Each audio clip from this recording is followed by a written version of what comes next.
Welcome to This Explainer. Okay, today we're tackling something pretty fascinating. A massive shift in how we understand young brains actually picking up a new language.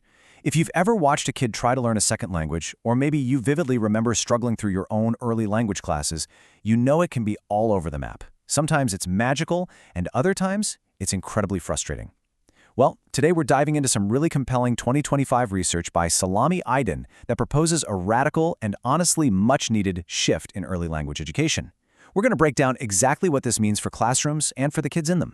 Let me ask you something. When you think about kids learning a new language, what pops into your head? Is it just about memorizing vocabulary and grammar? Because for decades, our educational systems have operated as if the answer to that is a resounding yes. We picture young learners sitting quietly at desks, repeating verb conjugations, matching up flashcards. But here's the thing. Early language acquisition is not just some mechanical input-output process. It's a deeply emotional, highly social, and complex cognitive experience. And when we ignore all those human dimensions, learning doesn't just slow down. It can actively become stressful and entirely ineffective.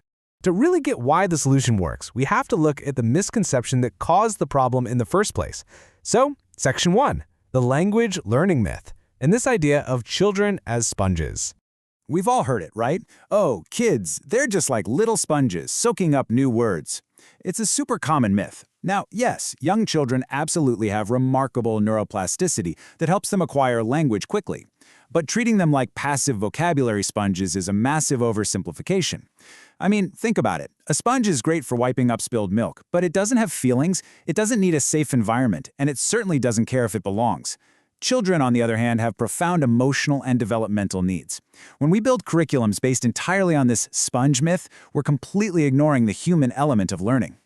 And completely ignoring that human element has real-world fallout, which brings us to Section 2, where traditional methods fail, and the mechanical consequences of that failure. When you rely on those old-school methods, the contrast between what we want and what we get is pretty stark. On one side, you have the pillars of traditional methods, a heavy focus on grammar, rote repetition, a classroom where the teacher just stands at the front and lectures. Very mechanical, right? But look at the unintended results of applying this mechanical method to young, sensitive minds. We see anxiety, we see totally tanked motivation, we see a crippling lack of confidence. The child isn't failing to learn because they aren't smart enough. They're failing because the method itself is actively inducing stress and shutting down their natural curiosity. But there's a better way. Let's dive into Section 3. Introducing the PLT-C framework, which is all about child-centered learning.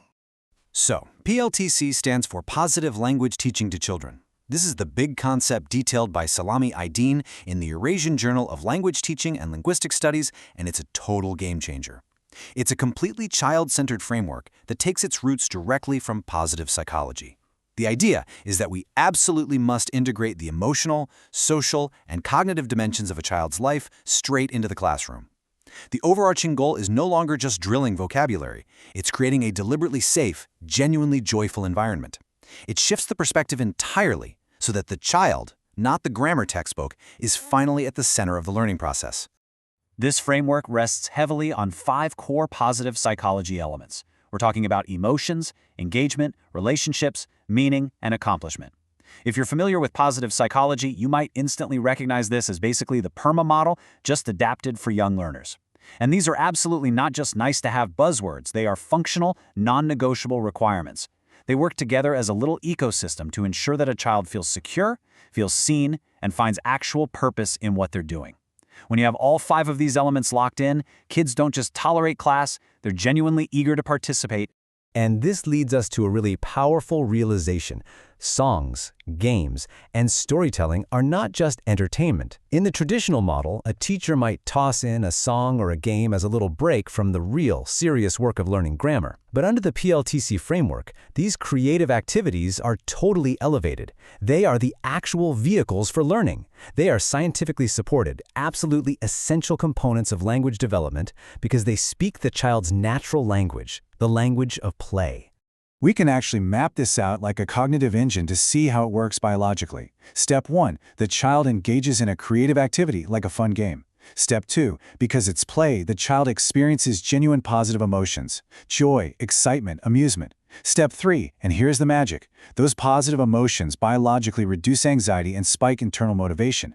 It's an amazing sequence. It physically lowers stress hormones in the brain, which effectively opens the child's mind to absorb and retain the new language seamlessly.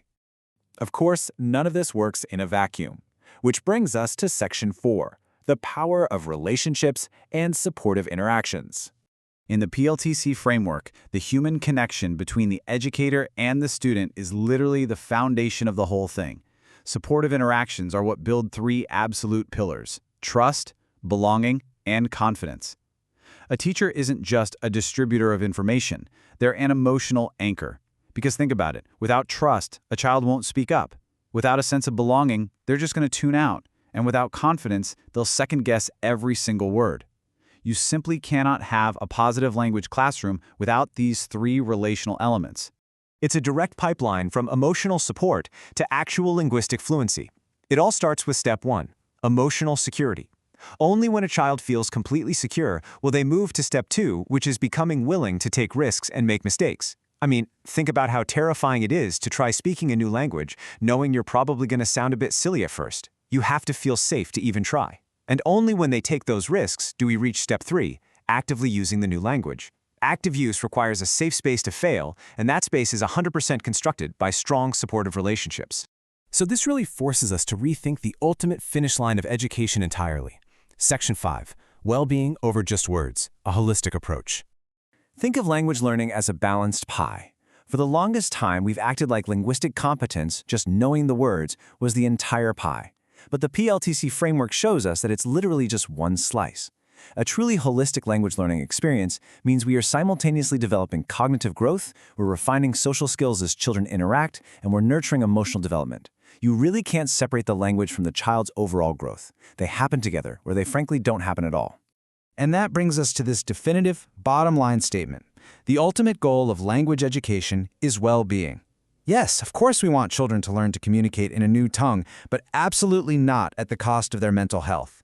When children find meaning in what they do, when their confidence is built up rather than torn down by endless rote testing, education truly serves their overall well-being.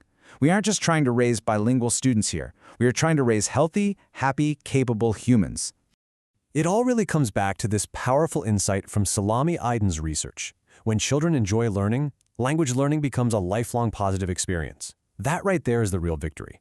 If a child's very first encounter with learning a new language is joyful and supportive, they don't just learn the language, they learn to love learning itself. They carry that curiosity and that positive association with them for the rest of their lives. It sets a trajectory that extends way, way beyond the walls of any single classroom. So I'll leave you with this to chew on. How can we reshape our classrooms to ensure learning is not only effective, but deeply joyful and meaningful? Whether you're a teacher, a parent, or just someone fascinated by how the human brain learns, this whole paradigm shift challenges us. It asks us to look past the flashcards, look past the verb tables, and focus directly on the child. Thanks so much for joining me for this explainer. Keep asking those big questions, keep challenging the old models, and we'll see you next time.